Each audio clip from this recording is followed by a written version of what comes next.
We got 2 minutes left. Just wait a minute, sir. 1 minute.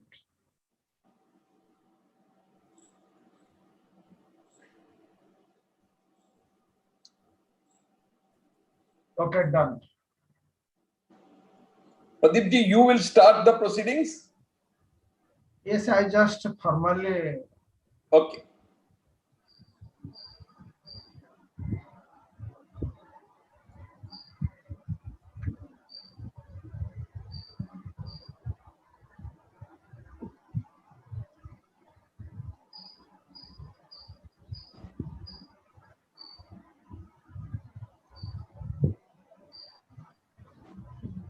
Good afternoon to you all. And today we have our speaker, Brother Pradeep H. Gohil. Need no introduction. He is our president of Indian Section Theosophical Society.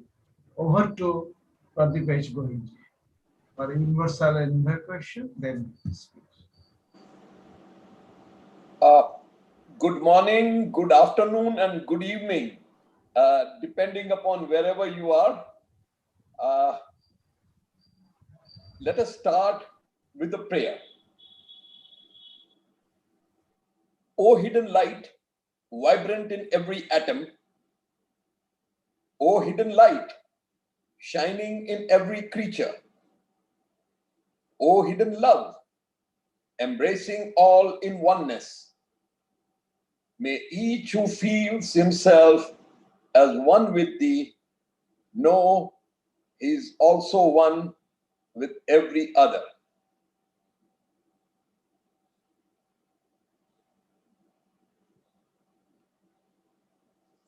Well, today,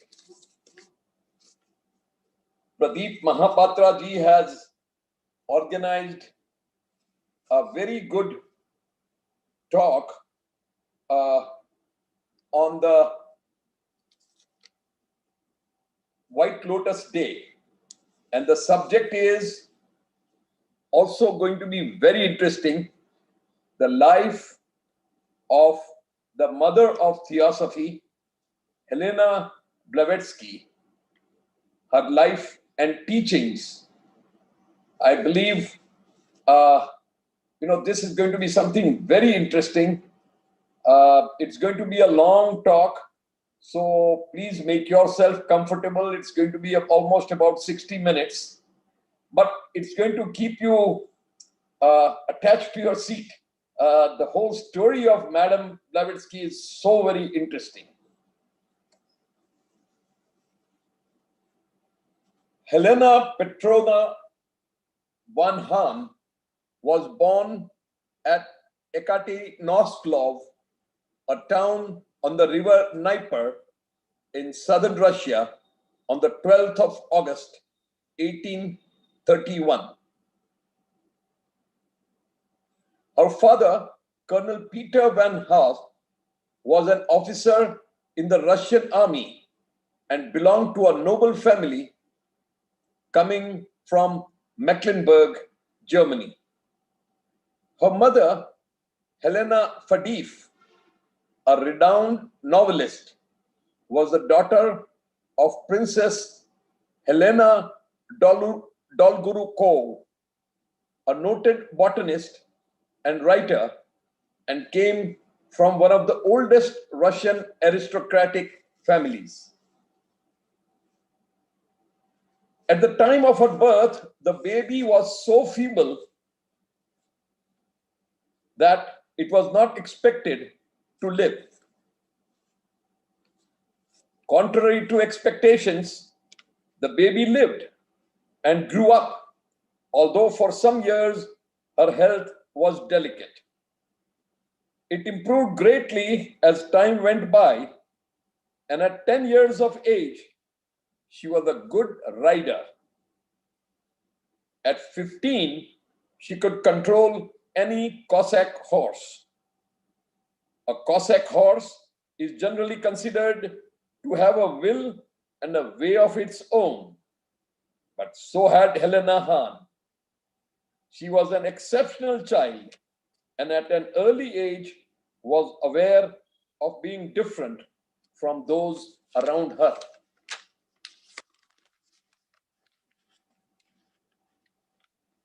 The possession of a certain psychic power puzzled her family and friends. At once impatient of all authority, yet deeply sensitive, she was gifted in many ways. She was daring, very lively, full of humor, with a passionate love for everything unknown and mysterious. She had a craving for independence and freedom of action. She was a clever linguist, a talented pianist, and a fine artist who was always in close touch with nature. At a very early age, she had sensed that she was in some way dedicated to a life of service and was aware of a special guidance and protection.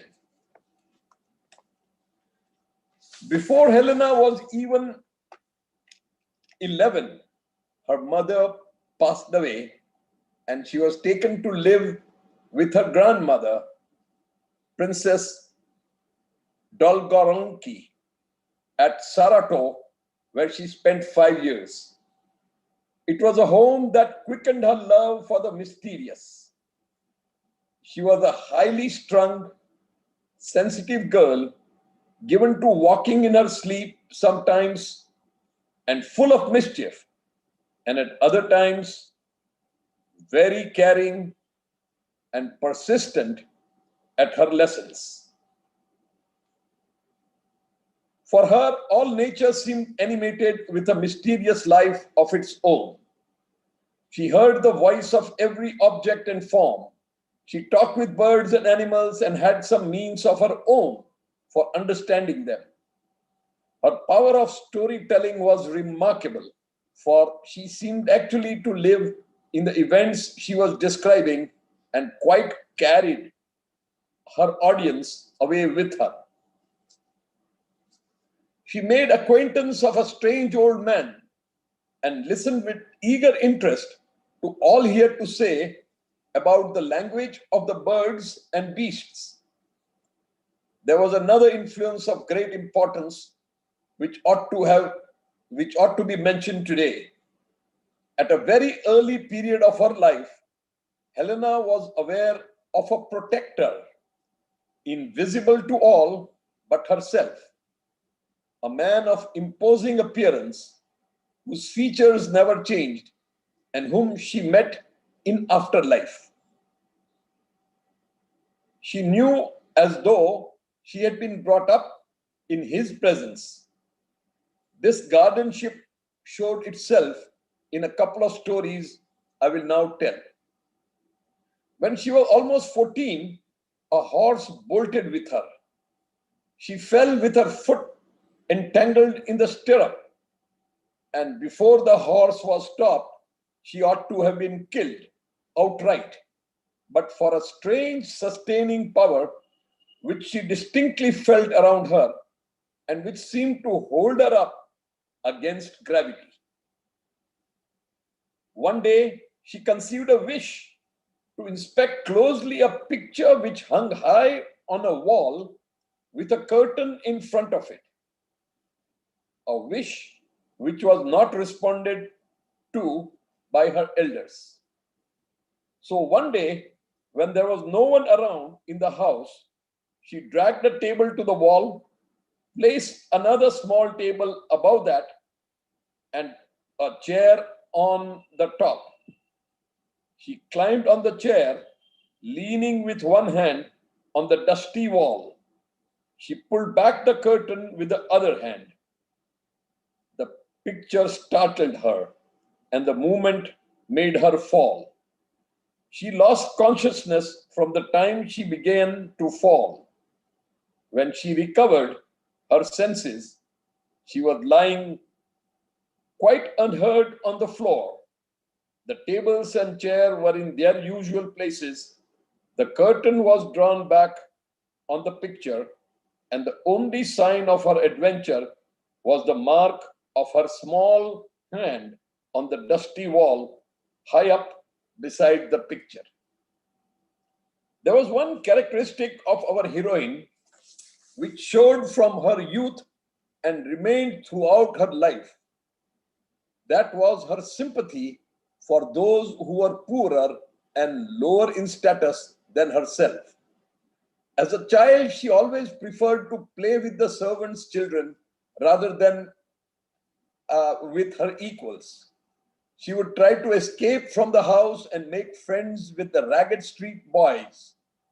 Even later in life, she never cared for her nobility of birth and was always sympathetic towards those who were socially below her. At the age of 13 years, in 1844, Colonel Hahn took Helena to Paris and to London to give her some good music lessons, as she showed great natural abilities as a pianist. She then realized that her knowledge of English was more imperfect than what she had realized, as her governess from Yorkshire had taught her to speak with broad O's and A's, which made others smile at her. However, before her next visit to England, she spoke English quite well. Mademoiselle Helena Hahn got married in 1848 and became Madame Blavatsky in a strange way. She was once dared by her governess to find any man who would be her husband. She accepted the challenge, and even though she did not have high regards for an elderly man, General Nikifor Blavatsky, governor of a Russian province, she made him propose to her within 3 days of time. Too late, she discovered that her joking acceptance was really a serious matter and that she would have to face all the consequences. The whole thing was nothing more than a girlish prank. She was only 17 at that time. Her friends tried to impress upon her the solemnity of the step which she was about to take. She then wanted to break off the engagement so rashly made, but this was not allowed, and on the appointed day, the marriage took place. In a mood of rebellious independence and possibly a plan to become free of her surroundings, the young bride resolved to leave her husband within 3 months. She took a horse and rode away from the country house in which they were spending the Orthodox honeymoon. On her 20th birthday in 1851, she paid her second visit to London. There she met the individual whom she had known in her psycho-spiritual visions from childhood, unseen to others except herself, a guiding presence that she always received from him. She had learned to think of this presence as her guardian and to feel that she was under his protection. One day when she was walking, she saw a tall Hindu man with some Indian princes. To her astonishment, she recognized in him the guardian whom she had already come to revere. Her first impulse was to rush forward and speak to him, but he made her a sign not to move, and she stood as if spellbound while he passed by. The next day, she went to Hyde Park for a stroll, that she might be alone and free to think over her extraordinary adventure. Looking up, she saw the same dignified Hindu approaching her, this time with the purpose of meeting her and speaking to her. He explained that he had come to London with the Indian princes on an important mission, and that he was desirous of meeting her physically, as he wished to have her cooperation in a work which he was about to undertake. He then gave her some information as to the work she would be called upon to perform, and told her that she would have many troubles and difficulties to face, and also that she would have to spend 3 years in Tibet to prepare for her work. Madame Blavatsky's intense love of adventure took her to USA and Mexico, from where she reached India in 1852. She then went to Tibet, but was turned back from Nepal to reach England in 1853. In summer of 1854, she again went to the US. She spent about 2 years there and then again left for Calcutta, India in 1855 via Japan and the Straits. Her trips were still funded by her father, who was the only person with whom she kept in touch.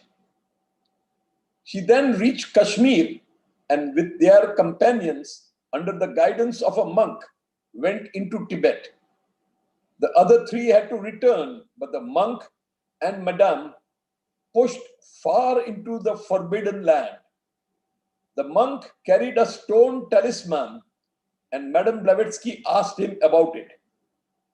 The monk kept a goat's head at the entrance of the tent as a warning to the villagers that he was not to be disturbed.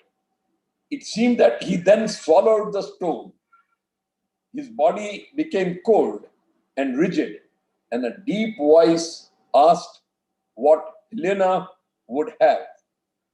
She asked if the questioner can visit three of her friends. One lady in Romania was described as sitting in her garden reading a letter, which was slowly dictated and written down by Madame Blavatsky. Then a mystery form of this old lady appeared in the corner of her tent.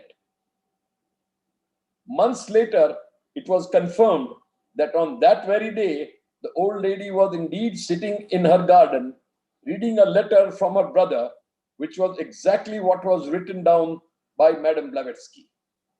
In fact, the old lady had fainted while reading the letter and had dreamt of Helena in a deserted place under a gypsy's tent. She then asked the monk to contact her occultist friend, asking for means of return to more civilized parts. A few hours later, a party of 25 horsemen rode up and rescued her from the dangerous situation. This incident put an end to her Tibet trip, and she was directed by her occult guardian to leave India before the mutiny of 1857. Around Christmas of 1858, she became very ill, and for days she was lying like one apparently dead. She recovered, but from that time, every happening independent of her will totally stopped. She lived for a short time in 1859 with her sister Vera at Peskov. From 1860 to 1865, she lived and traveled through the Caucasus, experiencing a severe physical and psychic crisis, which placed her in complete control over her occult powers. She left Russia again in the fall of 1865 and traveled extensively through the Balkans, Greece, Egypt, Syria, Italy, etc. In 1868, she went via India to Tibet again. On this trip, Madame Blavatsky met another master for the first time and stayed in his house in Little Tibet. In late 1870, she was back in Cyprus and Greece. On way to Egypt, a dreadful explosion occurred on a ship, and she was one of the very few on board who were picked out of the water. She managed to reach Cairo, where she suffered many difficulties until money reached her from Russia. In Cairo, she found a certain number of people who were interested in spiritualism and so started a societe spirite. She hoped to show them that she herself could produce at will the phenomena which ordinarily they obtained through a medium, and thereby to awaken their interest in the deeper side of her teachings. Because of some unsuitable people, her efforts failed. She spent a night in the darkness of the king's chamber in the Great Pyramid. She also met Madame Colomb, who was then attached to a hotel in Cairo. In July 1872, after further travels through the Middle East, she returned to her family at Odessa, Russia. In the spring of 1873, Helena was instructed by her teacher to go to Paris and, on further direct orders from him, left for New York City, where she landed on July 7, 1873. However, an incident had taken place from the port of Havre, where she had boarded the ship. She saw a lady with two children weeping bitterly. She found that her husband had sent money to her from US, but she got bogus tickets from a crooked steamship agent who had disappeared. She was penniless in a strange city. Madame Blavatsky went to her agent and exchanged her first-class ticket for steerage tickets for the lady, her two children, and herself. She traveled to US in the crowded discomfort of the steerage of the liner. There were many such incidents in her life, showing her sensitivity to people who are in trouble. H.P. Blavatsky was then 42 years old and in controlled possession of her many and most unusual spiritual powers. In the opinion of the Mahatmas, she was the best available instrument for the work they had in mind, namely to offer to the world a new presentation, though only a brief outline of the age-old Theosophia, the accumulated wisdom of the ages, tested and verified by generations of seers. That body of truth, of which religions, great and small, are but as branches of the parent tree. Her task was to challenge, on the one hand, the entrenched beliefs and dogmas of the Christian theology, and on the other, the equally dogmatic materialistic view of the science of her day. A crack, however, had recently appeared in the twofold set of mental fortifications. It was caused by spiritualism, then sweeping America. To quote Blavatsky's own words, "I was sent to prove the phenomena and their reality and to show the fallacy of the spiritualistic theory of spirits." In those days, in 1874, a series of remarkable spiritualistic phenomena were commencing to attract much attention. William and Horatio Eddy were farmers at Chittenden, Vermont State in northeast US. They were poor and ill-educated, but strong mediums, and crowds of visitors came to witness the remarkable materializations which occurred in their presence. Among those visitors was Madame Blavatsky, and shortly after her arrived Colonel Henry Steele Olcott, an apparently chance meeting which was destined to have far-reaching effects. Their acquaintance grew into friendship, and Madame Blavatsky began to introduce to him some of the principles of the Eastern wisdom in which she was versed. She also met William Quain Judge, a young Irish lawyer who was to play a unique role in the future theosophical work.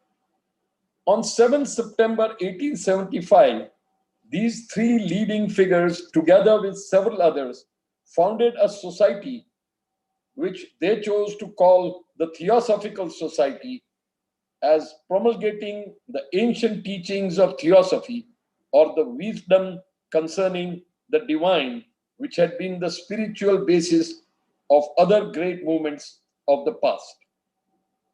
Colonel Henry Steele Olcott was appointed its life president, and for 32 years he filled that office with dignity, judgment, and tact, winning the love of thousands by the sterling qualities of his heart and the noble work for humanity to which he set his hand.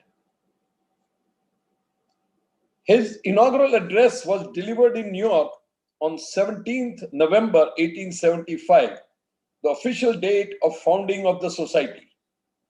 The original objective was to collect and diffuse a knowledge of the laws which govern the universe.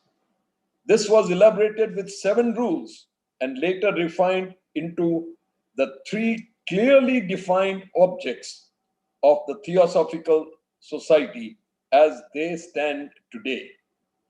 Madame Blavatsky had at first tried to interest those who were already aware of the phenomena of spiritualism. Her idea was to break down the materialism of her time. She showed the idea where people would wonder what she is to perform to the world and then marvel at her magic. By doing this, she speedily attracted the attention of a large circle of people. This was the objective she had in mind to publicize theosophy. Later on, when the society was well established, she devoted herself to her true work as a spiritual teacher and refused to yield to the demand for marvels and magic. The progress of the new society was very slow at first.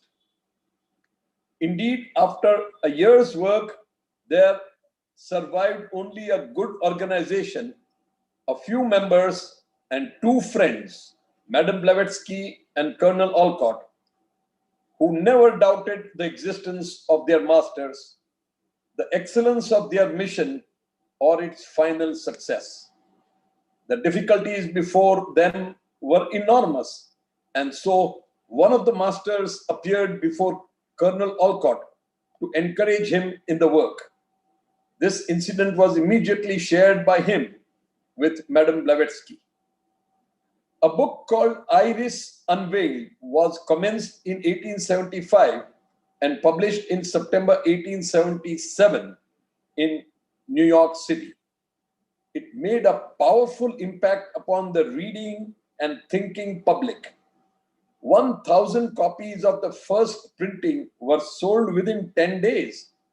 It outlined the history, scope, and development of the occult sciences, the nature and origin of magic, the roots of Christianity, the errors of Christian theology, and the fallacies of established orthodox science against the backdrop of the secret teachings which run as a golden thread through centuries, coming up to the surface every now and then in the various mystical movements of the last 2,000 years or so. The New York Herald Tribune considered the book as one of the remarkable productions of the century. Many other papers and journals showered similar praise for the book. Madame Blavatsky said about the book, "Whenever I write upon a subject I know little of, I address myself to them, and one of them inspires me." That tells us who was behind the writing of this book. On 8 July 1978, H.P. Blavatsky was naturalized US citizen, an event which received publicity in various newspapers.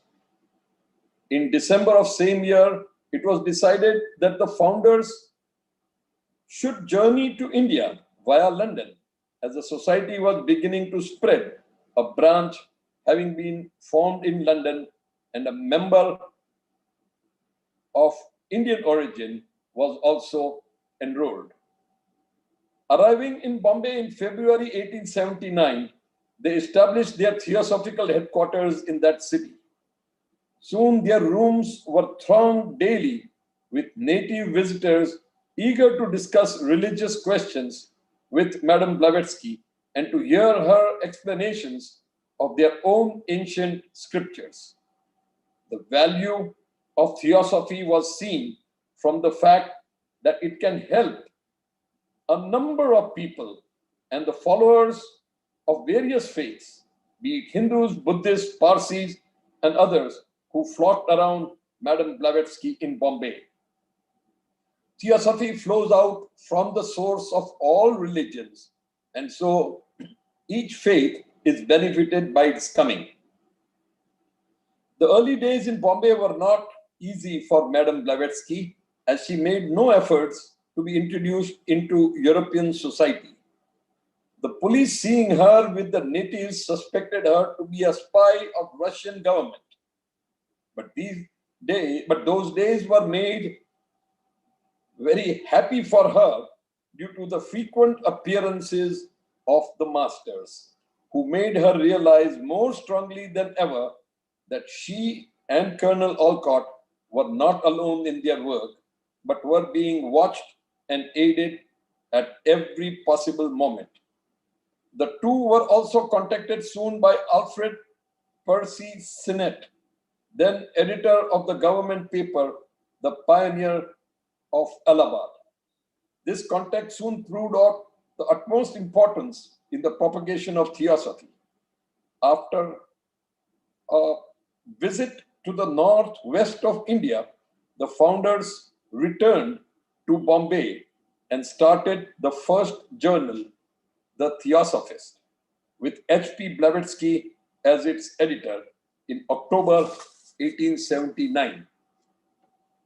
During the visit which Madame Blavatsky and Colonel Olcott paid to Alfred and Patience Sinnett at Simla, there occurred many remarkable events recorded in the book The Occult World, which Mr. Sinnett contributed to the Library of Theosophical Literature.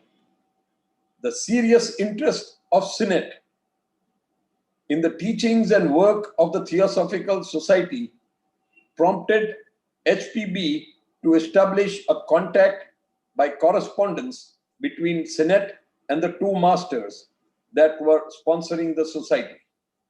The Occult World in 1881 and Esoteric Buddhism in 1883, both of which had an enormous influence in generating public interest in theosophy, were based on the said correspondence.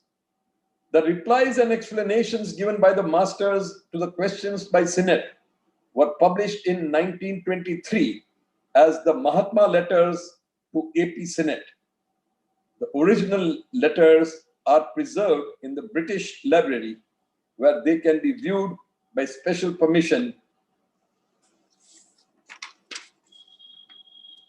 In May 1882, a large estate was bought in southern India at Adyar, now in Chennai, and the Theosophical headquarters were moved there at the end of the year from Bombay.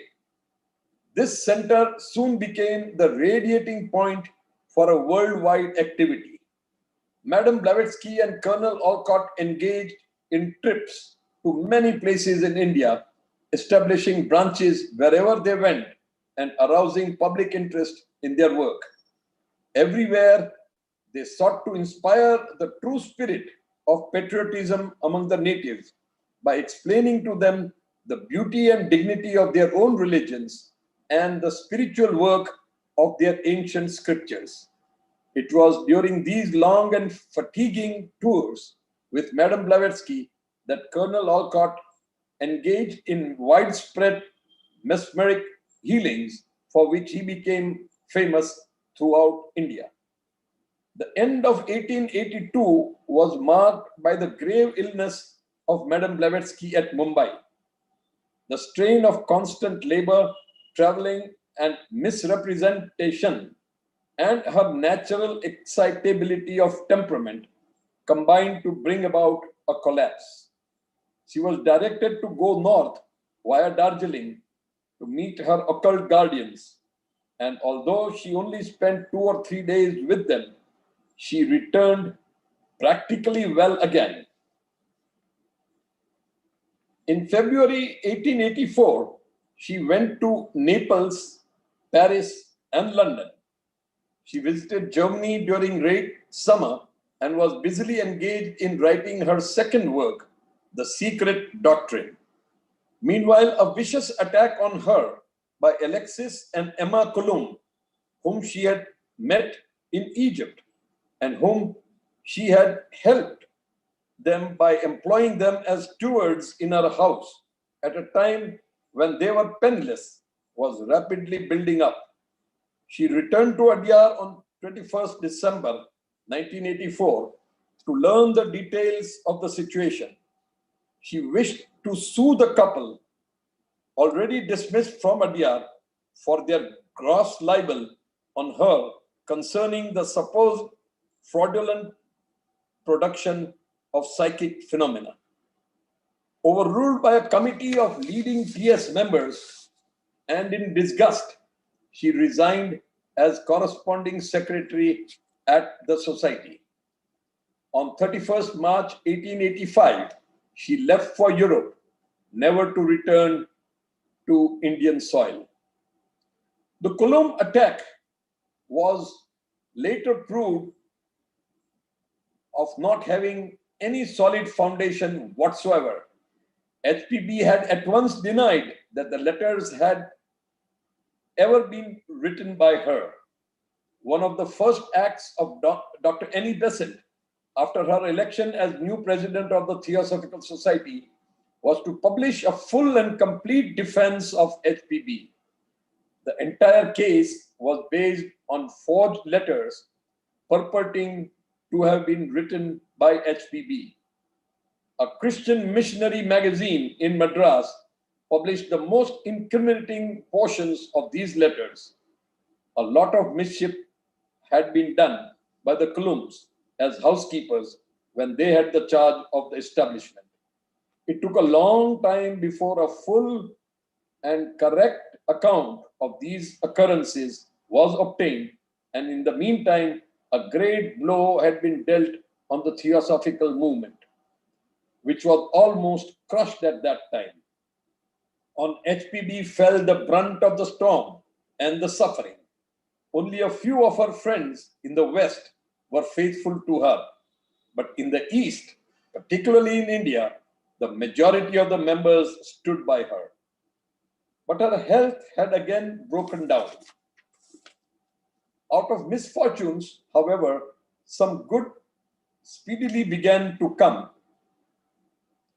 HBB felt that by her writings she might justify herself and draw the movement together. She was right, for her writings from that time to her death are those by which her many memories will live and the society will grow. Having left India for Europe, she settled first in Italy and then in August 1885 at Würzburg, Germany, where she worked on the secret doctrine. Countess Wachtmeister went to live with HPB at Würzburg in 1985 upon learning that she was, in 1885, upon learning that she was in need of care and companionships. The routine of HPB's life was mentally very exhausting. By 7 in the morning, HPB was at her desk writing, with only a pause for breakfast. Until 1 p.m., when sometimes she would stop for lunch. At other times, her door would remain closed for hours longer, to the despair of the maid, who bemoaned the spoiled food.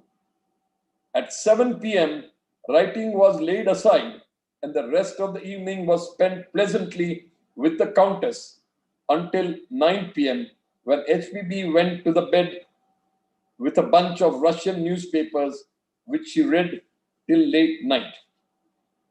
The writing of the secret doctrine was long and hard labor, requiring the greatest possible freedom from distractions. As in the book she wrote, ISIS Unveiled, HPB was constantly helped in this work by the masters, who dictated to her, wrote for her occasionally, or showed her ancient events and scenes, descriptions of which were required. Quotations and references were made to books which HBB did not simply have at hand.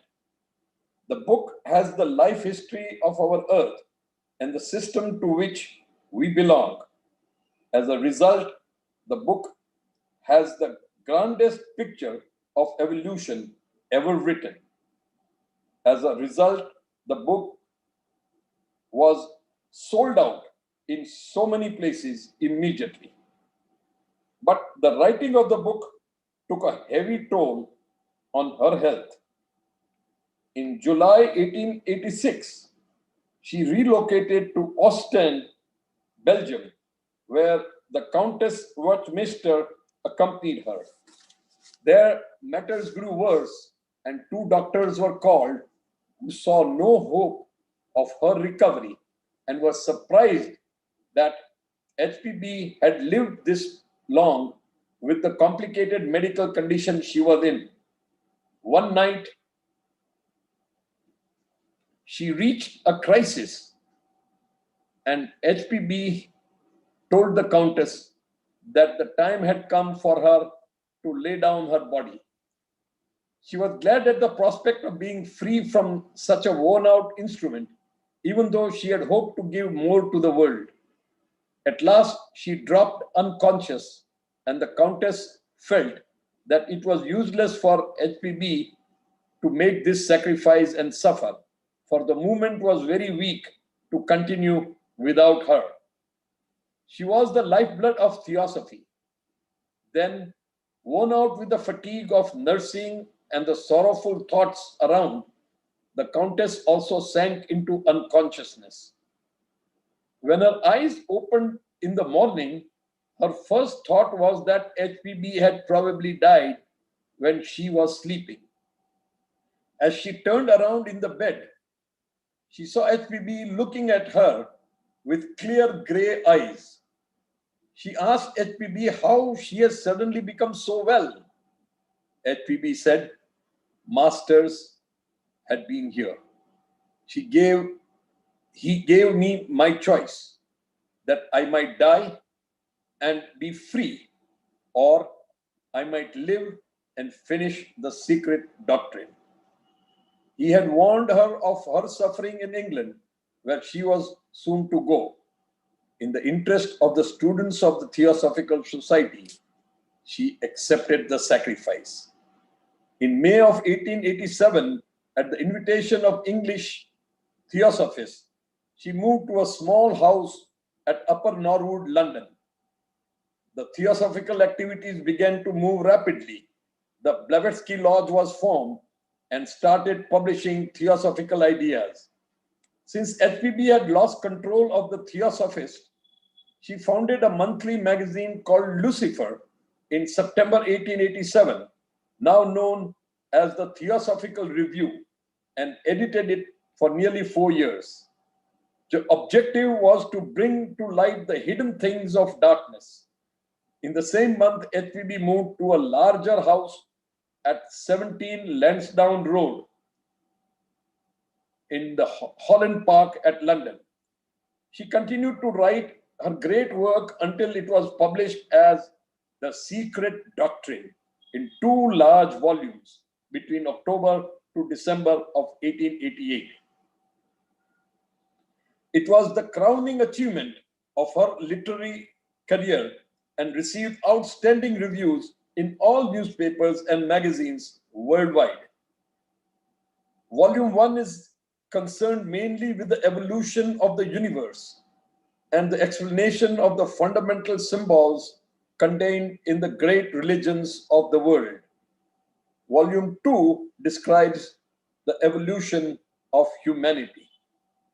Also in October 1988, October 1888, HBB formed the Esoteric School of the Theosophical Society for the deeper study of the esoteric philosophy by dedicated students and wrote for them her 3 ES instructions.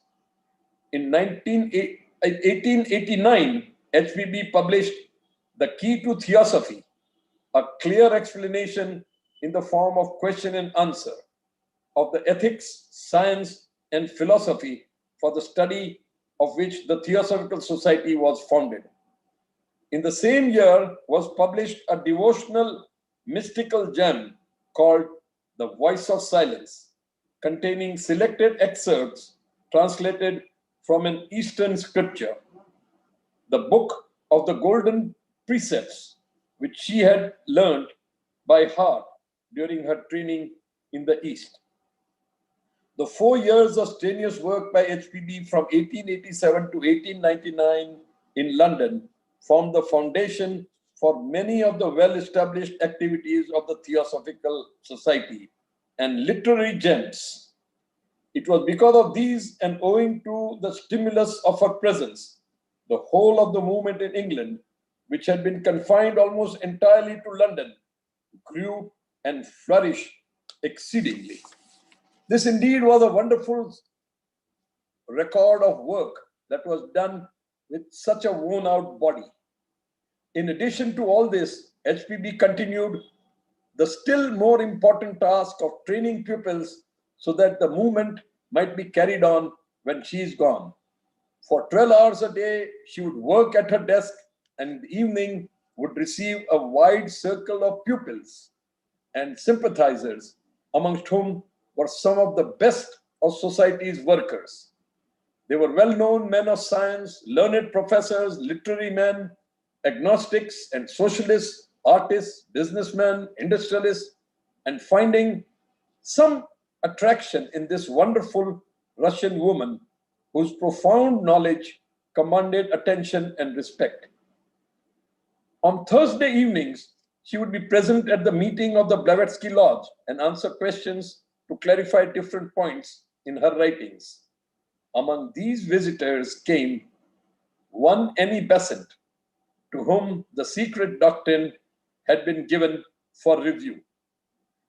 Before long, Lansdowne Road was outgrown and move was made at Mrs. Besant's invitation to her house on Avenue Road. A lecture hall was built beside the house, and number 19 Avenue Road became the headquarters of the Theosophical Society in London for a dozen years until it was moved nearer the center of London. From this address, HBB passed away on May 8, 1891, during a severe epidemic of flu in England, and her remains were cremated at Working Crematorium in Surrey. However, by then, the Theosophical movement in England had been placed on a firm footing, and pupils had been found to carry on the work to which she had devoted her life. With her endurance and patience, her writings and teachings, her life and character, her mission and occult power, her fostering care she gave to the society she founded, taking upon herself all the storm and stress, she ensured that within the shell there might be peace. As a mother gives her life to a child, so did HPB identify her life with that of her child, the Theosophical Society she founded. Madam Helena Petrovna Blavatsky is recognized as the greatest occultist in the history of Western civilization, a direct agent of the Himalayan masters, and mother of the Theosophical Society. Now let us look at the more important part of today's talk about the teachings of Madame Blavatsky. Every spiritual movement seems to be mothered in this way by some great soul who walls it around with shielding arms and breathes into it the living warmth of spiritual life. Madame Blavatsky did exactly that through her teachings given through her various books like Isis Unveiled, The Secret Doctrine, The Key to Theosophy, Practical Occultism, The Collected Writings, The Voice of Silence, etc. The teachings of Madame Blavatsky were the need of the hour, as Brother Pradeep Mahapatra keeps on saying all the time, that it is the need of the hour even today. Truth in these books are in no sense put forward as a revolution, nor does she claim the position of a revealer of a mystical lore made public for the first time in the world's history. Truth contained in the secret doctrine was scattered throughout in thousands of volumes embodying the scriptures of great Asiatic and the early European religions, hidden under the glyph and symbol and hitherto left unnoticed because of the veil. She gathered the oldest tenets together and made them one harmonious and unbroken rule. The teachings contained in the secret doctrine belong neither to the Hindu, the Zoroastrian, nor the Egyptian religion, nor to Buddhism or Islam, nor to Christianity exclusively. The secret doctrine is the essence of all these. Madame Blavatsky's effort was to assign man his rightful place in the scheme of the universe, to rescue from degradation of the archaic truths, which are the basis of all religion, to uncover the fundamental unity from which they all sprang, and to show that occult side of the nature has never been investigated by the modern science. The secret doctrine describes itself in its title. It does not present the secret doctrine in its entirety, but a selected number of fragments of its fundamental tenets. Firstly, it indicates that a perception of true universals may be obtained through a comparison of the cosmogenesis of the ancients. Secondly, it gives a clue with which to unravel the racial history of the humanity. Thirdly, it presents to the eager intellect, to the intuitional and the spiritual perceptions, the scientific secrets of the universe for apprehension. They are still secrets as long as they are not realized. In the Voice of Silence, she gives the secret of the spiritual path in reply to a question of a disciple about reaching wisdom and gaining perfection. The teacher replied, "Search for the path, but O Lanu, be of clean heart before thou startest on thy journey, because thou takest the first step. Learn to discern the real from the unreal, the fleeting from the everlasting. Learn above all to separate head learning from soul wisdom, the eye from the heart doctrine." She gives reference to the three halls and other states of human consciousness. The three halls, O conqueror of Mara, will bring thee through these three states into the fourth, and thence into the seven worlds, the worlds of rest eternal. The first hall is ignorance, avidya. Second is the hall of learning. In it, thy soul will find the blossoms of life, but under every flower lies a serpent coiled. The third is the hall of wisdom, beyond which stretch the shoreless waters of Akshara, the indestructible fount of omniscience. Ye Lord, I see the path, its foot in mires, its summits lost in glorious light nirvanic. And now I see the ever narrowing portals on the hard and thorny way to Jnana, wisdom. These portals lead the aspirant across the waters on the other shore. Each portal hath a golden key that openeth its gate, and these keys are Dana, the key of charity and love immortal; Sheila, the key of harmony in words and act, the key that counterbalances the cause and effect and leaves no further room for karmic action. Third, Shanti, patience sweet, that nothing can ruffle. Fourth, Vairagya, indifference to pleasure and pain. It is illusion conquered and truth alone perceived. Fifth, Virya, the dauntless energy that fights its way to the supernal truth out of the mire of lies terrestrial. Sixth, Dhyana, whose golden gate once opened leads the adept towards the realm of eternal truth on its ceaseless contemplation. Pragya, wisdom, the key to which makes of man a god, creating him a bodhisattva. So these are the seven golden keys.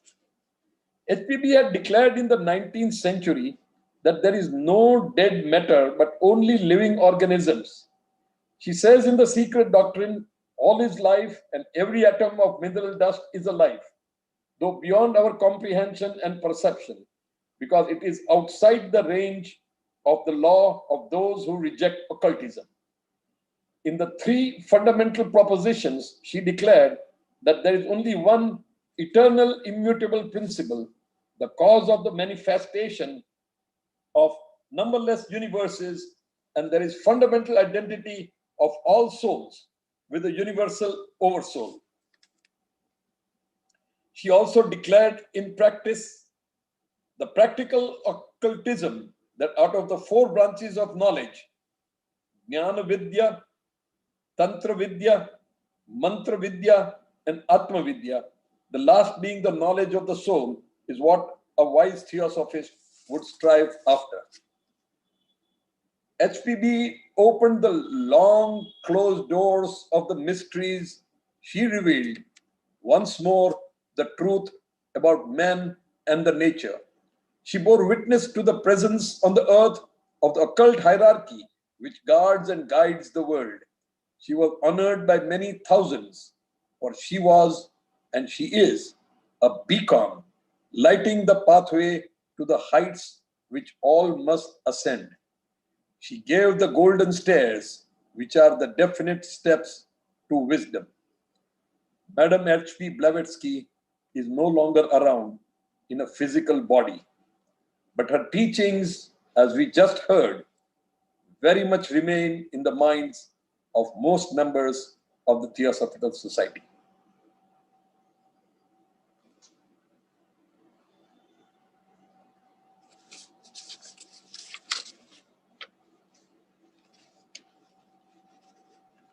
Thank you.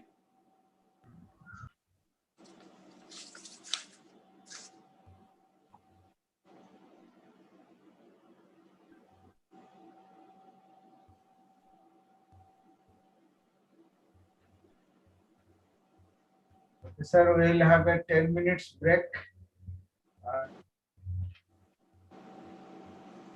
Okay, thank you.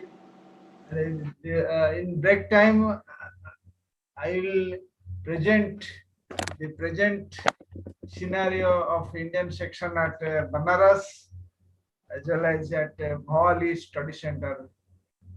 Kindly watch some photographs just to have a relaxation of your mind.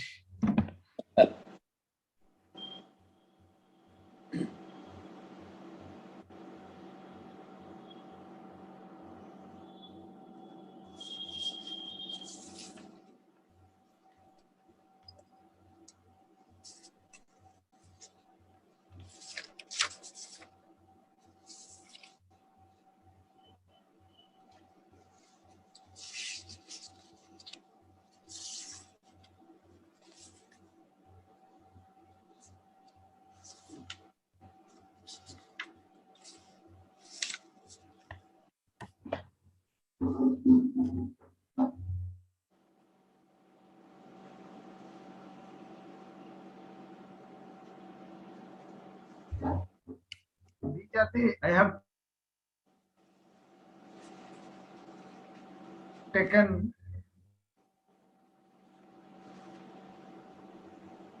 one or started. So just for a moment,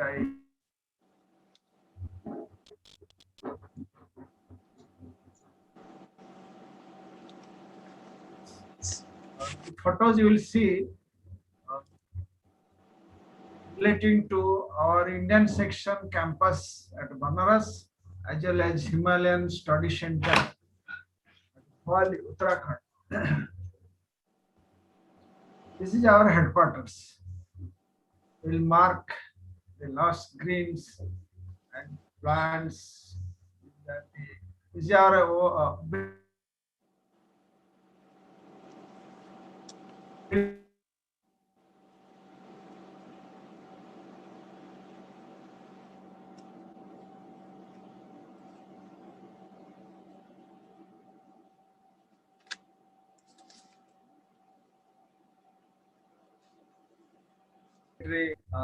is our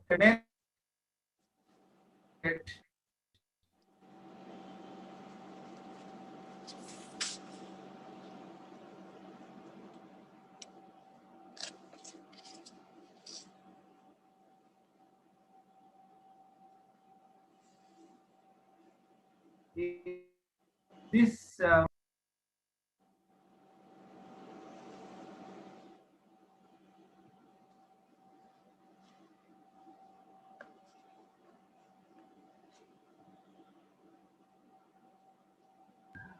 Okay, I think Brother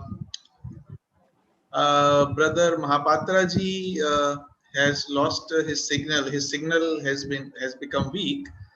So he will be joining us soon. Uh, and in the meantime, we can have I can share a chant.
शुद्धोऽसि निरञ्जनोऽसि संसारमाया परिवर्जितोऽसि संसारस्वप्नं त्यज्य मोहनिद्रां मदालसोल्लापनुवाच पुत्रम् शुद्धोऽसि रेतात्तनतेऽस्ति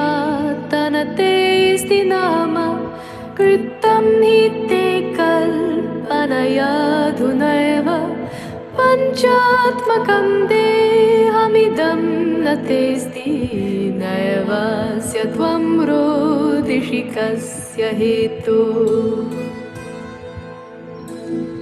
न वा भवान् रोदिति विश्वजन्म शब्दोऽयमायाद्यमहीशसूनुं विकल्प्यमाना विविधैर्गुणैस्ते गुणाश्च भवतः सकलेन्द्रियेषु भूतानि भूतैः परिदुर्बलानि वृद्धिं समायान्ति यथेह पुंसः अन्नाम्बुपानादिभिरेव तस्मात् न तेऽस्ति वृद्धिर्न च तेऽस्ति हानिः त्वं कञ्चुकेशीर्यमाणे निजोऽस्मिन् तस्मिन् देहे मूढतां मा व्रजेथा शुभाशुभैः कर्मभिर्देहमेतन् मदादिभिः कञ्चुकस्तेऽपि नद्धा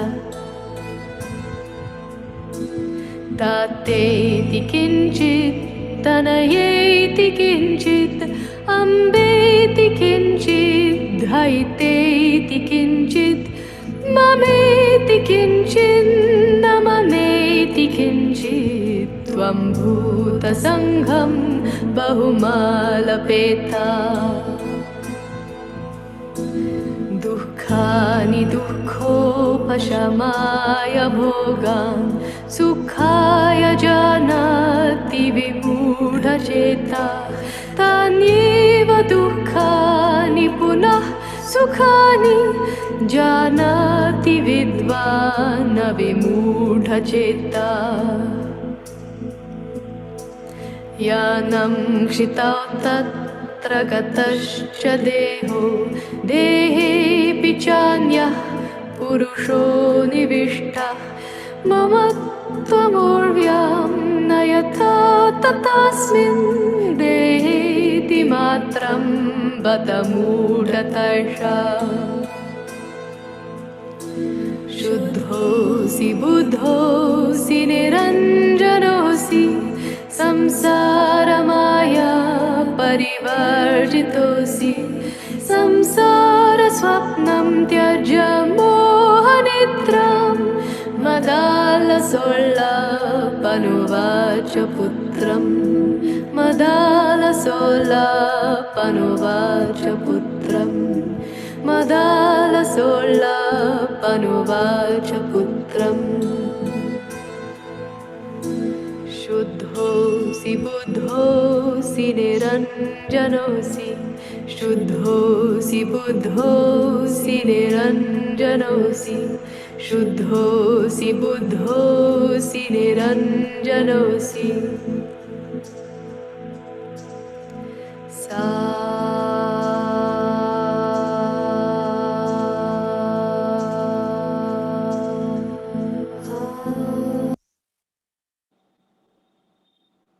So we have Brother Pradeep Mahapatra back with us now. Mahapatra ji.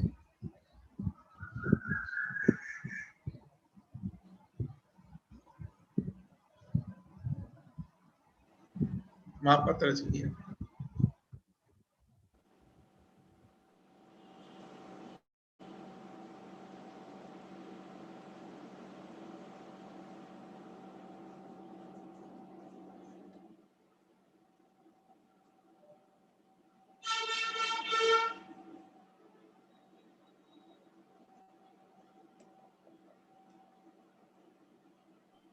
So this is the road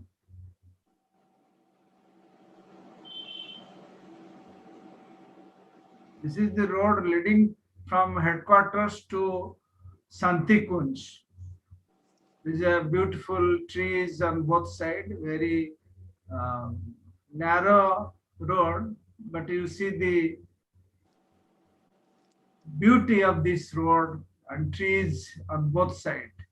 And it is all credit to our gardeners who maintain this garden.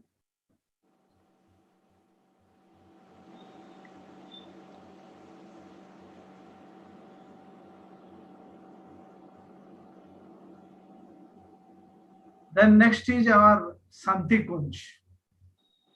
It was built around 1895 when Ani Besant reached India and stayed there at Banaras. And now the president of the Indian section, Brother Gohil, staying here in this particular building.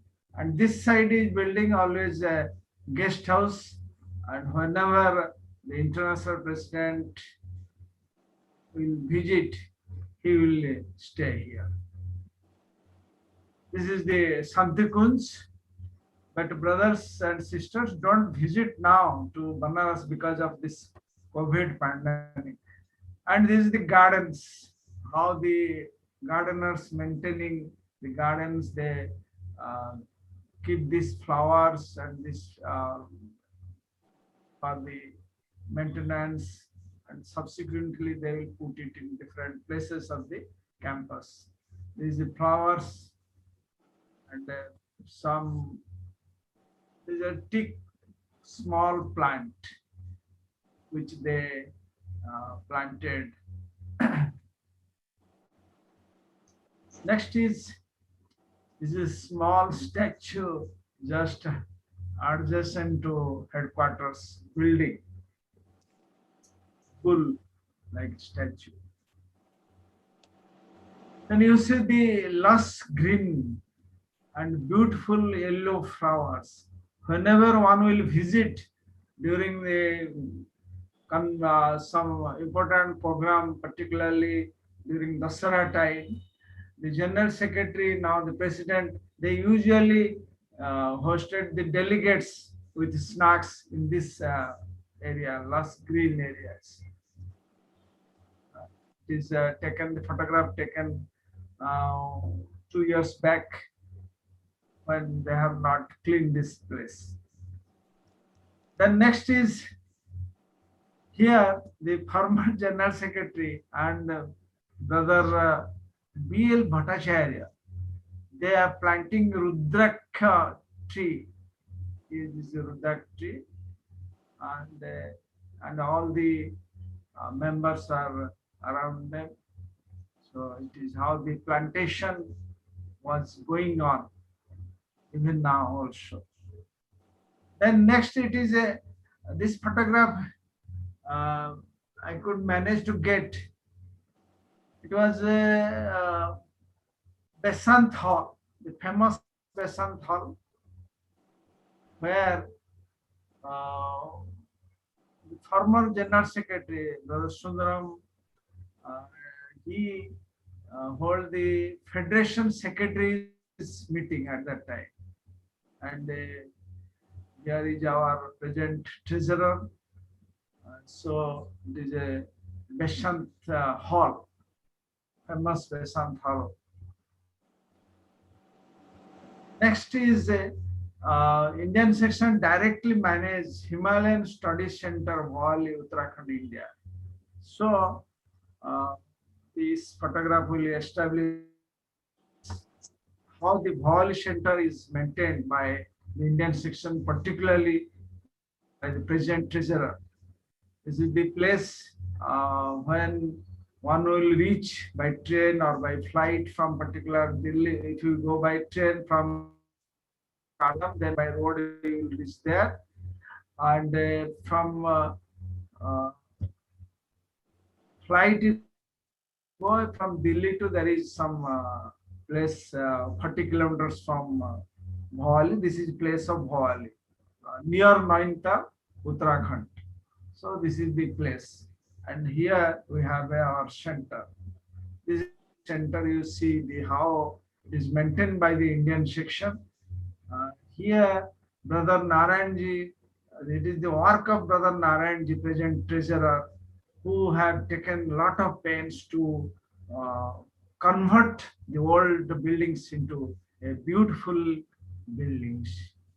It is the guest house for the persons who are will be the director as well as the general secretary or president. They will stay. There are two suites, and it is the this side is the shrine room for the ES members, and below this is our uh, Radha Barnyar hall. Let us go to that. This is our the entrance point from the top. From the you will enter. This is the building. Just I have shown you. This is the this is the in which there are 10 attached bathroom rooms. One can enjoy even off time, but not now because of this COVID problem. This is the old building constructed much earlier than the what I have shown you.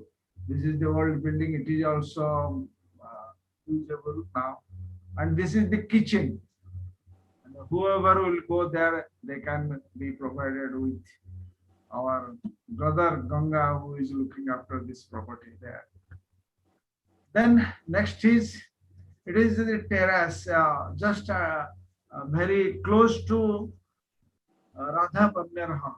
You can have a walking meditation, or you have a meditation in this veranda. It is very close scenery. You are watching, all these things are there. This is a beautiful. When you reach there, there are many will welcome you.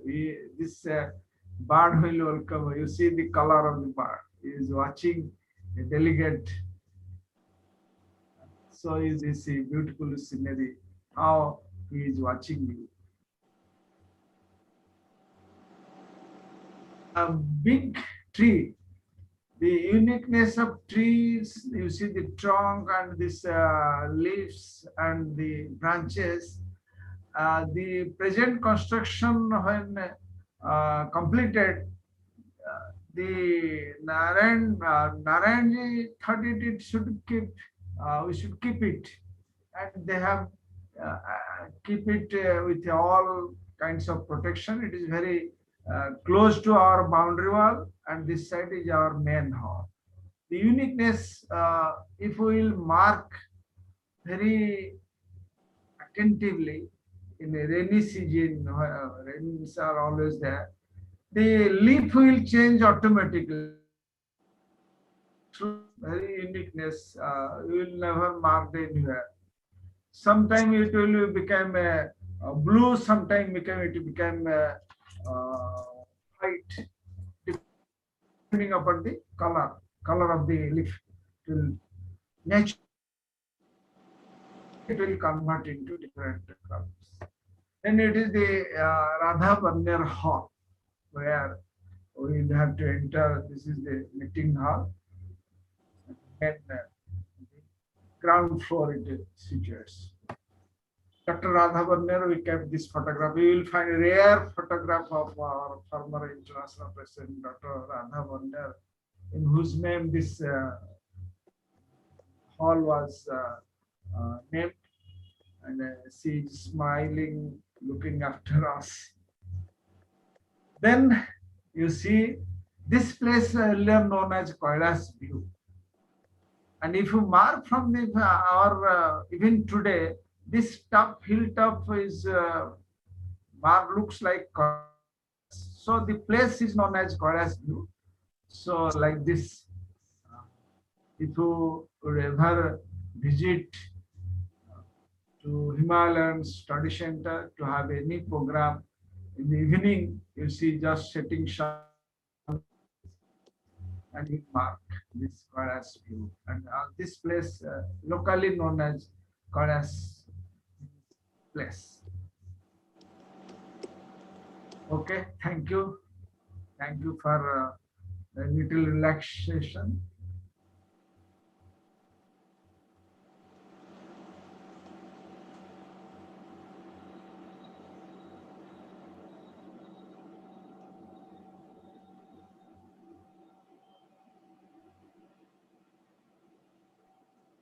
Now, next program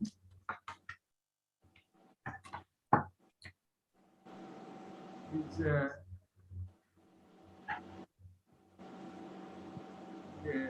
program that are three speakers. Three speakers. They are Dr. Beena Singh. She will speak on Voice of Silence. Dr. Annapurna, Light of Asia, and Sister Bharti. So I now request Dr. Beena Singh.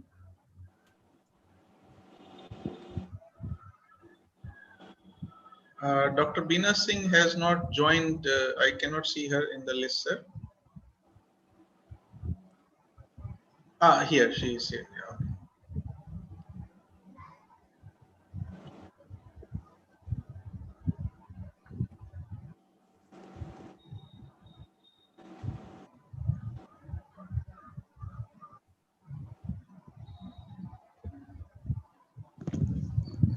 Am I audible? Shikhar, can you Yes, hear me? yes, Dr. Beena ji, we can hear you loud and clear. Okay, thank you so much. Once again, I offer my greetings to all my dear brothers and sisters. Especially, I want to thank Brother Pradeep Mahapatra for giving me this blissful opportunity to read something from the Voice of the Silence. Already, our esteemed President, Pradeep Gohil, delivered such an elaborate, illuminating, informative reflection about our mother, who continues to be a living inspiration to all of us. I am just a novice, still striving to understand. Honestly, I have been reading The Voice of the Silence from the last 4 years, and perhaps being a student of literature and being a romantic mystic, the romantic mysticism, the spiritualism, the transcendentalism that the precepts in The Voice of the Silence gives, it is definitely very illuminating and enlightening and inspiring as well. And especially in the contemporary times when we all are facing a threatening and a very alarming situation. There is so much devastation and suffering all around. And we happen to be at loss, feeling so helpless. And I felt that going through these precepts, from the Voice of the Silence, it was really very, very healing personally to me. And I think the relevance, the contemporary relevance, as Pradeep Mahapatra keeps saying, that all the theosophical teachings, whether it's coming from Madame Blavatsky or from Annie Besant, they all happen to be so inspiring and enlightening, that one is able to overcome the darkness that one suffers within and beyond. As I said earlier, I have no authority.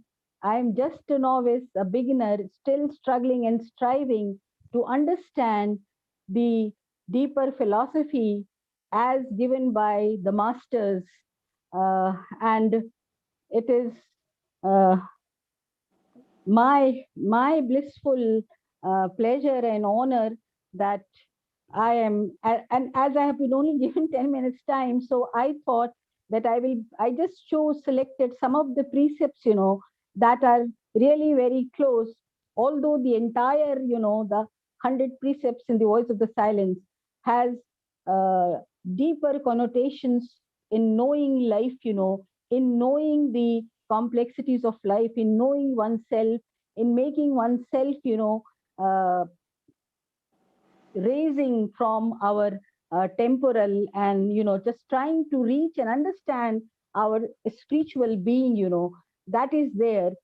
So I won't take much time, because I have been given only 10 minutes, so I'll just try to recite some of the precepts that I have chosen to share with all my brothers and sisters present here. uh, and it is not in order, friends. It is just like, I have skipped, and will read some of them and then come to the conclusion. If there is something lacking, please forgive me. So here I go. If thy soul smiles while bathing in the sunlight of thy life, yes, if thy soul smiles while bathing in the sunlight of thy life, if thy soul sings within her chrysalis of flesh and matter, if thy soul weeps inside her castle of illusions, if thy soul struggles to break the silver thread that binds her to the master, know, O disciple, know, thy soul is of the earth. When to the world's turmoil thy budding soul lends ear, when to the world's turmoil thy budding soul lends ear, when to the soul roaring voice of the great illusion thy soul responds, when frightened at the sight of the hot tears of pain, when deafened by the cries of distress, thy soul withdraws like the turtle within the carapace of selfhood.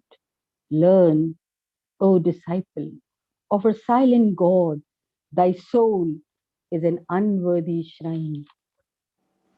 When waxing stronger, thy soul glides forth from the secure retreat. When waxing stronger, thy soul glides forth from the secure retreat, and breaking loose from the protecting shrine, extends her silver thread and rushes onward.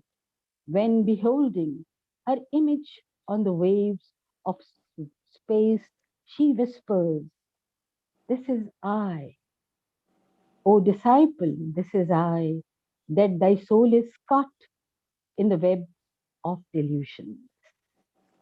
The earth, disciple, is the hall of sorrow. Pradeep sir read all this. I am just repeating it. The earth, disciple, is the hall of sorrow, wherein are set along the path of dire probations, traps to ensnare thy ego by the delusions called great heresy. Yes, this is what we are battling with the temporal existence that shadows the beautiful spirituality inside our soul. Three halls, O weary pilgrim, lead to the end of toil. Three halls, O conqueror of Mara. Yes, the whole problem is with the temptation, and we have to fight our temptation. Then only that limitless void will be reached and the voice of silence will be heard. Three halls, O weary pilgrim, lead to the end of toil. Three halls, O conqueror of Mara, will bring thee through three states into the fourth, and thence into the seven worlds, the world of rest eternal. The name of the first hall is ignorance, avidya. It is the hall in which thou sawest the light in which thou livest and shall die. This is our mortal existence. The name of hall second is the hall of learning. In it, thy soul will find the blossoms of life, but under every flower a serpent coiled. See, all that glitters is not gold. The glaring fake lights, they keep trapping us, and we are led to it, facing our own devastations. Yes, so the name of hall second is the hall of learning. In it, thy soul will find the blossoms of life, but under every flower a serpent coiled. The name of the third hall is wisdom, beyond which stretch the shoreless waters of Akshara, the indestructible fount of omniscience. Strive, strive with thy thoughts unclean before they overpower thee. Use them as they will. Use them as they will thee, for it thou sparest them, and they take root and grow. Know well, these thoughts will overpower and kill them. Beware, disciple, suffer not even though it be their shadow to approach, for it will grow, increase in size and power, and then this thing of darkness will absorb thy being before thou hast well realized the black foul monster's presence. Yeah, that monster is always there, but we fail. We are unable to see. Kill love of life, but if thou slayest will to live, let this not be.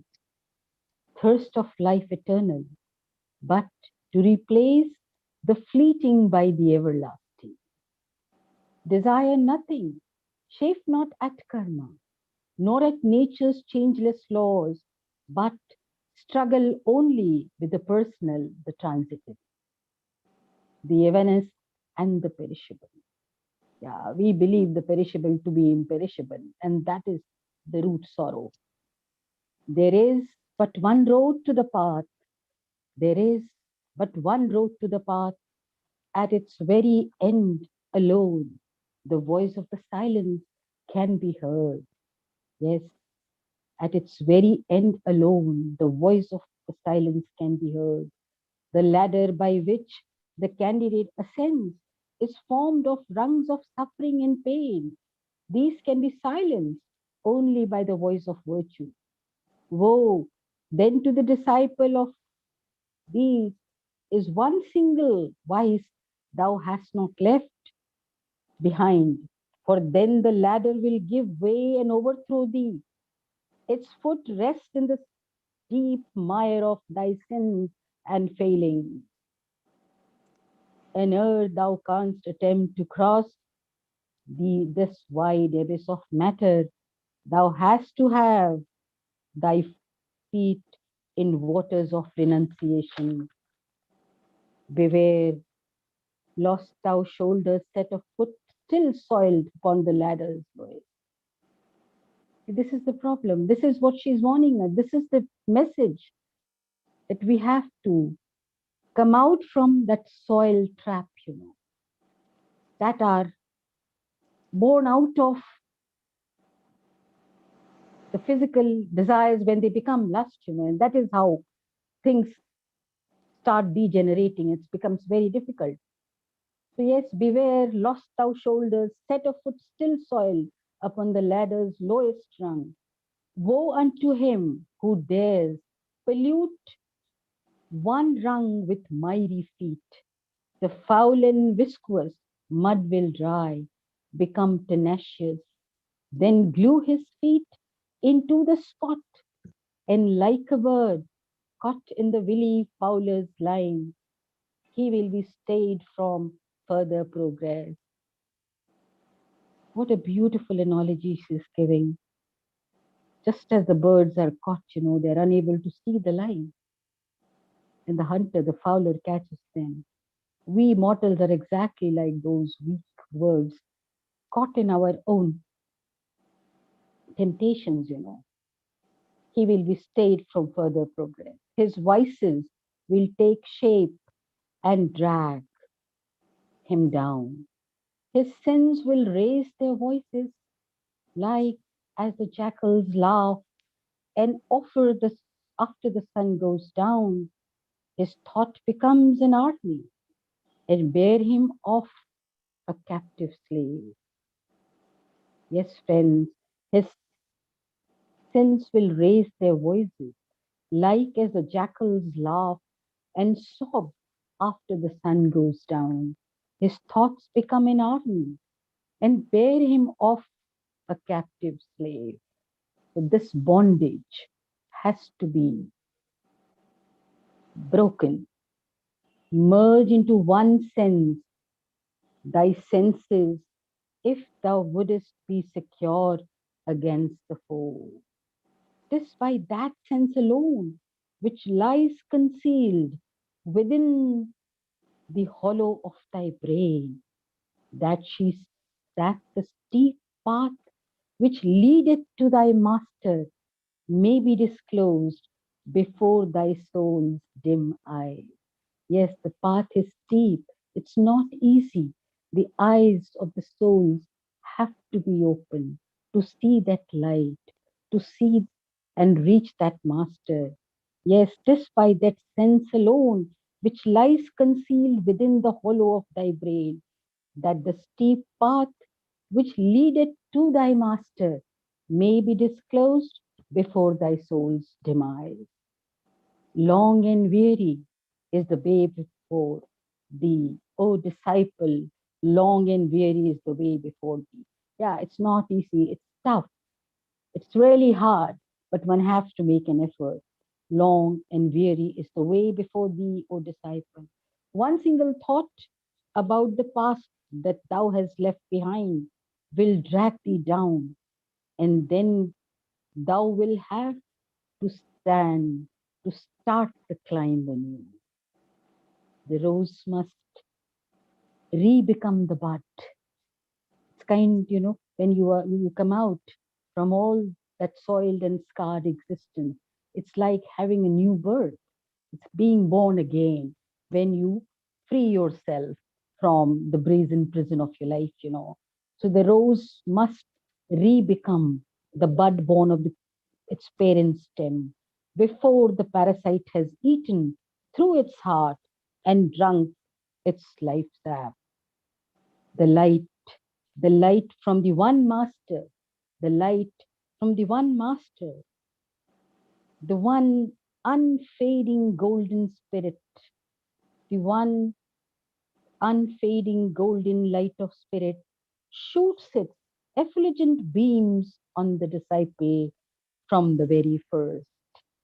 Yes, the light from the one master, the one unfading golden light of spirit shoots its effulgent beams on the disciple from the very first. It rays thread through the thick dark clouds of matter. Yes, it is that light which will clear all the darkness. That golden light of the spirit, the divine spark needs to be illuminated and enkindled. When you reach, when you realize the light from the master, withhold thy mind above all, withhold thy mind from all external objects, all external sights. Yes, all that is transitory, temporal, it is so attractive, it keeps you trapping again and again. That is what she has been saying again and again. This is what she has been commanding, requesting, ordering, and that is what she's trying to bring.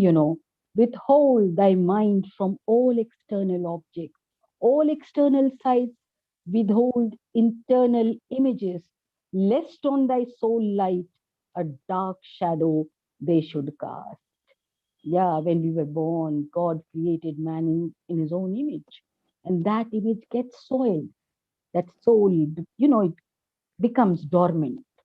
The our material aspirations and longings, that casts shadows, layers and layers of, and one is unable to see that, one is unable to realize that.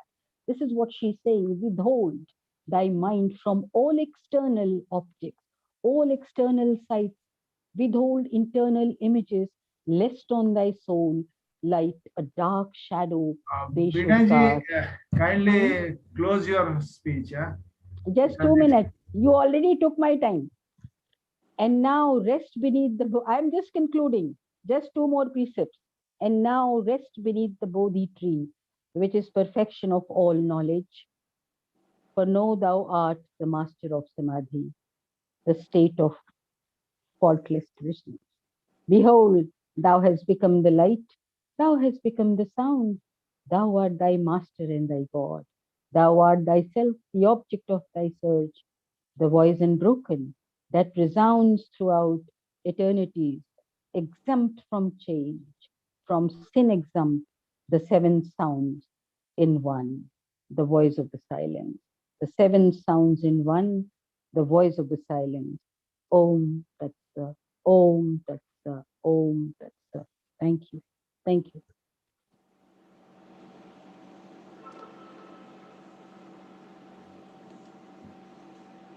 Next speaker is Dr. Annapurna.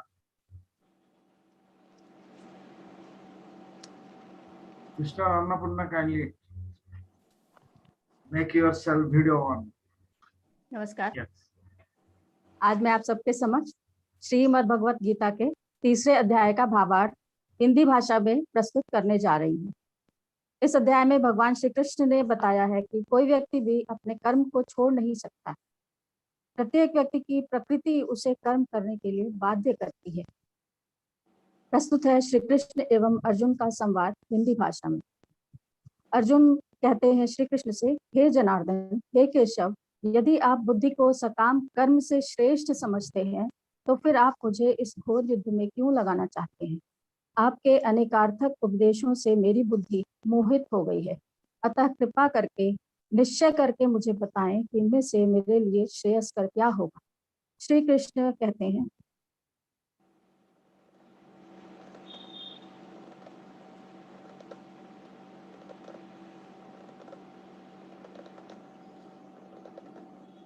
इस द्वारा न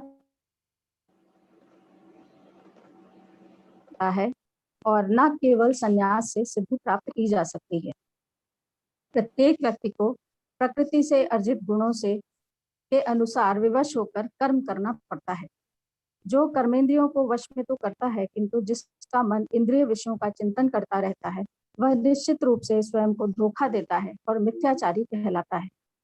दूसरी ओर यदि कोई निष्ठावान व्यक्ति अपने मन के द्वारा कर्मेंद्रियों को वश में करने का प्रयत्न करता है और बिना किसी आसक्ति के कर्म योग प्रारंभ करता है, तो वह व्यक्ति अति उत्कृष्ट कहलाता है। इसलिए अपना नियत कर्म करो, क्योंकि कर्म ना करने की अपेक्षा कर्म करना अधिक श्रेष्ठ है। श्री विष्णु के लिए यज्ञ रूप में कर्म करना चाहिए, अन्यथा कर्म के द्वारा इस भौतिक जगत में बंधन उत्पन्न होता है। अतः हे कुंती पुत्र, उनकी प्रसन्नता के लिए अपने नियत कर्म करो, इस तरह तुम बंधन से सदा मुक्त रहोगे। सृष्टि के प्रारंभ में समस्त प्राणियों के स्वामी ने विष्णु के लिए यज्ञ सहित मनुष्यों तथा देवताओं की संततियों को रचा और उनसे कहा, तुम इस यज्ञ से सुखी रहो, क्योंकि इसके करने से तुम्हें सुख पूर्वक रहने तथा मुक्ति प्राप्त करने के लिए समस्त वांछित वस्तुएं प्राप्त हो जाएंगी। यज्ञों के द्वारा प्रसन्न होकर देवता तुम्हें भी प्रसन्न करेंगे और इस तरह से मनुष्यों तथा देवताओं के मध्य सहयोग से सबको संपन्नता प्राप्त होगी। जीवन की विभिन्न आवश्यकताओं की पूर्ति करने वाले विभिन्न देवता यज्ञ संपन्न होने पर प्रसन्न होकर तुम्हारी सारी आवश्यकताओं की पूर्ति करेंगे। भगवान के भक्त सभी प्रकार के पापों से मुक्त हो जाते हैं, क्योंकि वे यज्ञ में अर्पित करने के पश्चात ही भोजन ग्रहण करते हैं। सारे प्राणी अन्न पर आश्रित हैं, जो वर्षा से उत्पन्न होता है। वर्षा यज्ञ से उत्पन्न होती है और यज्ञ नियत कर्मों से उत्पन्न होता है। वेदों में नियमित कर्मों का विधान है और ये साक्षात पर ब्रह्म से प्रकट हुए हैं। फलतः सर्वव्यापी ब्रह्म यज्ञ कर्मों में सदा स्थित रहता है। हे प्रिय अर्जुन, जो मानव जीवन में इस प्रकार वेदों द्वारा स्थापित यज्ञ चक्र का पालन नहीं करता, वह निश्चय ही पापमय जीवन व्यतीत करता है। ऐसा व्यक्ति केवल इंद्रियों की तुष्टि के लिए व्यर्थ ही जीवित रहता है। स्वरूप सिद्ध व्यक्ति के लिए ना तो अपने नियत कर्मों को करने की आवश्यकता रह जाती है, न ऐसा कर्म करने का कोई कारण ही रहता है। उसे किसी अन्य जीव पर निर्भर करने की आवश्यकता भी नहीं रह जाती। अतः कर्म फल में आसक्त हुए बिना मनुष्य को अपना कर्तव्य समझकर निरंतर कर्म करते रहना चाहिए। जनक जैसे राजाओं ने केवल नियत कर्मों को करने से ही सिद्धि प्राप्त की। अतः सामान्य जनों को शिक्षित करने की दृष्टि से तुम्हें कर्म करना चाहिए। महापुरुष जैसा आचरण करते हैं, सामान्य व्यक्ति उसी का अनुसरण करते हैं। वह अपने अनुसरणीय कार्यों से जो आदर्श प्रस्तुत करते हैं, संपूर्ण विश्व उसका अनुसरण करते हैं। हे अर्जुन, तीनों लोकों में मेरे लिए कोई भी कर्म नियत नहीं है। ना मुझे किसी वस्तु का अभाव है और ना ही आवश्यकता है, तो भी मैं नित्य कर्म करने में तत्पर रहता हूँ। यदि मैं नियत कर्म ना करूं तो ये सारे लोग नष्ट हो जाएं। जिस प्रकार अज्ञानी जन फल की आसक्ति से कार्य करते हैं, उसी तरह विद्वान जनों को चाहिए कि वे लोगों को उचित पथ पर ले जाने के लिए अनासक्त होकर कार्य करें। विद्वान व्यक्ति को चाहिए कि वह सकाम वर्ग कर्मों में आसक्त अज्ञानी पुरुषों को कर्म करने से ना रोके, ताकि उनके मन विचलित ना हो, अपितु भक्ति भाव से कर्म करते हुए वह उन्हें सभी प्रकार के कार्यों में लगाए, जिससे कि कृष्ण भावना का क्रमिक विकास हो। जीवात्मा अहंकार के प्रभाव से मोहग्रस्त होकर अपने आप को समस्त कर्मों का कर्ता मान बैठता है, जबकि वास्तव में वे प्रकृति के तीनों गुणों द्वारा संपन्न किए जाते हैं। हे महाबाहो, भक्ति भावमय कर्म तथा सकाम कर्म के भेद को भली भांति जानते हुए जो परम सत्य को जानने वाला है, वह कभी भी अपने आप को इंद्रियों में तथा इंद्रिय तृप्ति में नहीं लगाता। माया के गुणों से मोहग्रस्त होकर अज्ञानी पुरुष पूर्णतया भौतिक कार्यों में संलग्न रहकर उनमें आसक्त हो जाते हैं। यद्यपि उनके ये कार्य उनमें ज्ञान भाव के कारण उत्पन्न होते हैं, किंतु ज्ञानी को चाहिए कि उन्हें विचलित ना होने दे। अतः हे अर्जुन, अपने सारे कार्यों को मुझ में समर्पित करके मेरे पूर्ण ज्ञान से युक्त होकर लाभ की आशंका से रहित, स्वामित्व के किसी दावे के बिना तथा आलस्य से रहित होकर युद्ध करो। जो व्यक्ति मेरे आदर्शों के अनुसार अपना कर्तव्य करते रहते हैं और ईर्ष्या रहित होकर इस उपदेश का श्रद्धा पूर्वक पालन करते हैं, वे सकाम कर्मों के बंधन से मुक्त हो जाते हैं। किंतु जो ईर्ष्यावश इन उपदेशों की उपेक्षा करते हैं और इनका पालन नहीं करते, उन्हें समस्त ज्ञान से रहित दिग्भ्रमित तथा सिद्धि के प्रयासों से नष्ट भ्रष्ट समझना चाहिए। ज्ञानी पुरुष भी अपनी प्रकृति के अनुसार कार्य करता है, क्योंकि सभी प्राणी तीनों गुणों से प्राप्त अपनी प्रकृति का ही अनुसरण करते हैं। प्रत्येक इंद्रिय तथा उसके विषय से संबंधित राग द्वेष को व्यवस्थित करने के नियम होते हैं। मनुष्य को ऐसे राग तथा द्वेष के वशीभूत नहीं होना चाहिए, क्योंकि ये आत्म साक्षात्कार के मार्ग में अवरोधक हैं। अपने नियत कर्मों को दोषपूर्ण ढंग से संपन्न करना भी अन्य के कर्मों को भली भांति करने से श्रेयस्कर है। अर्जुन फिर पूछते हैं, हे कृष्ण, मनुष्य पाप करने के लिए प्रेरित क्यों होता है? ऐसा लगता है जैसे कि उसे बलपूर्वक उसमें लगाया जा रहा हो। श्री कृष्ण समझाते हैं, हे अर्जुन, इसका कारण रजोगुण के संपर्क से उत्पन्न काम है, जो बाद में क्रोध का रूप धारण करता है और जो इस संसार का सर्वभक्षी पापी शत्रु है। जिस प्रकार अग्नि धुएं से, दर्पण धूल से तथा भ्रूण गर्भाशय से आवृत रहता है, उसी प्रकार जीवात्मा इस काम की विभिन्न मात्राओं से आवृत रहती। इस प्रकार ज्ञानमय जीवात्मा की शुद्ध चेतना उसके काम रूपी नित्य शत्रु से ढकी रहती है, जो कभी भी तुष्ट नहीं होता और अग्नि के समान जलता रहता है। इंद्रियां, मन और बुद्धि इस काम के निवास स्थान है। इनके द्वारा यह काम जीवात्मा के वास्तविक ज्ञान को ढककर उसे मोहित कर लेता है। इसलिए हे भरतवंशियों में श्रेष्ठ अर्जुन, प्रारंभ में ही इंद्रियों को वश में करके इस पाप के महान प्रतीक काम का दमन करो और ज्ञान तथा आत्म साक्षात्कार के इस विनाशकर्ता का वध करो। कर्मेंद्रियां जड़ पदार्थ की अपेक्षा श्रेष्ठ है। मन इंद्रियों से बढ़कर है और बुद्धि मन से भी उच्च है और आत्मा बुद्धि से भी बढ़कर है। इस प्रकार हे महाबाहो अर्जुन, अपने आप को भौतिक इंद्रियों, मन तथा बुद्धि से परे जानकर और मन को आध्यात्मिक बुद्धि से स्थिर करके आध्यात्मिक शक्ति द्वारा इस काम रूपी दुर्जय शत्रु को जीतो। धन्यवाद।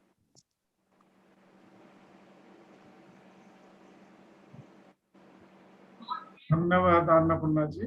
Next is Sister Bharti.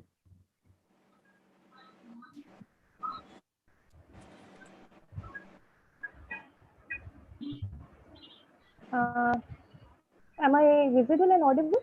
Yes, Bharti ji, good evening. You are loud and clear. Namaste, all the respected members. I am going to read a small excerpt from The Light of Asia. I'm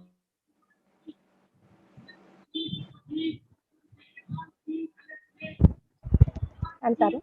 In which calm home of lot of woe, nor want, nor pain, nor plague, nor age, nor death, save as when sleepers roam dim, peace in dream, and land aweird on the shores of day, bringing strange merchandise from that black voyage.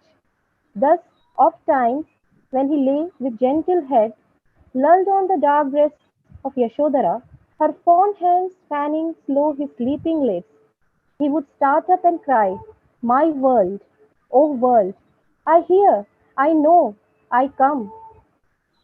And she would ask, "What ails my lord?" with large eyes terror struck. For at such times the pity in his look was awful, and his visage like a god's. Then would he smile again to stay her tears, and bid the veena sound, but once they set a stringed gourd on the sill, there were the winds, could linger over its notes and play at will, while music makes the wind on silver strings, and those who lay around heard only that. But Prince Siddhartha heard the Devas play, and to his ears they sang such words as these: "We are the voices of the wandering wind, which mourn for rest, and rest can never find. Lo, as the wind is, so is mortal life, a moan, a sigh, a sob, a storm, a strife. Wherefore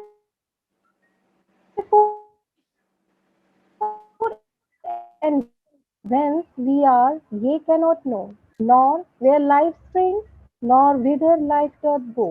We are as ye are, ghosts from the inane. What pleasure hast thou of thy changeless bliss? But life's way in the wind's way, but life's way is the wind's way. All these things are but brief voices breathed on shifting strings. O Maya, sun,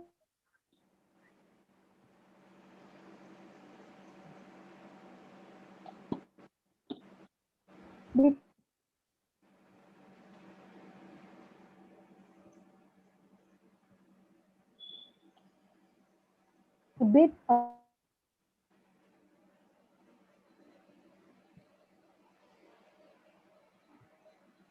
a cloud to stand, or hold a running river, thine hour is nigh. The sad world waiteth in its misery. The blind world stumbleth on its round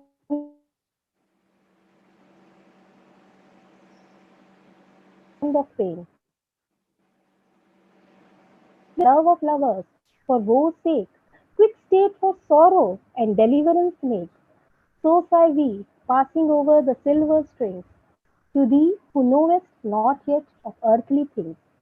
So say we, mocking as we pass away these lovely shadows wherewith thou dost play. Thank you for listening. Namaste. Thank you.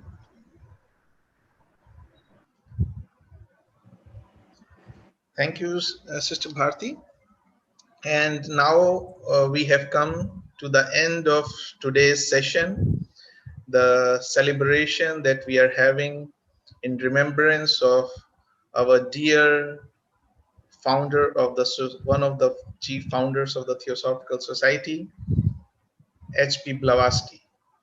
And in the end, on behalf of the whole Indian section and on behalf of all the participants and on my personal behalf, we would like to extend our heartfelt gratitude to the president of the Indian section, Brother Pradeep Gohilji, for his very बस wait क्या हो गया कि हमने तो जो है वो कर दिया था ना। for his very informative and inspiring talk about the life and work of HPB,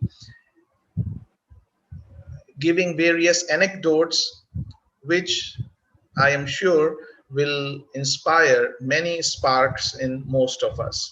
Thank you, Brother Gohilji, for your talk. We would also like to thank our speakers, Dr. Beena Singh, Dr. Annapurna, and Sister Bharti Chattopadhyay for taking up the readings from Voice of Silence, from Bhagavad Gita, and the Light of Asia. And last but not the least, we thank all the participants all around the world who took time to attend this session and made it a very vibrant session. And ultimately, in the last, thanks to Brother Pradeep Mahapatra ji, who planned, organized, and implemented this whole program with such perfection. And so our thanks goes to him also. So with these words, we would like to wish you all a very enlightening, inspiring White Lotus Day. Stay safe, and let us hope we will celebrate this event next year in person. Thank you all. So, Brother Mahapatra ji. Yeah. Yes. Okay, we are now going to close this session.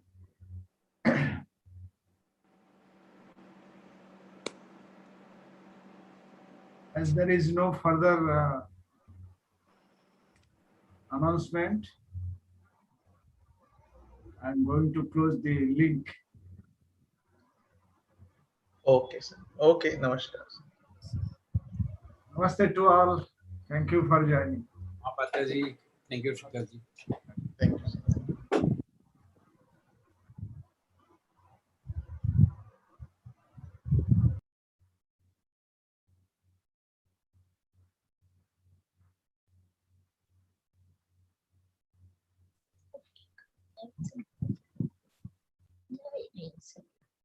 अपनी देखो कहाँ है? अपनी आपकी आप क्या रही है?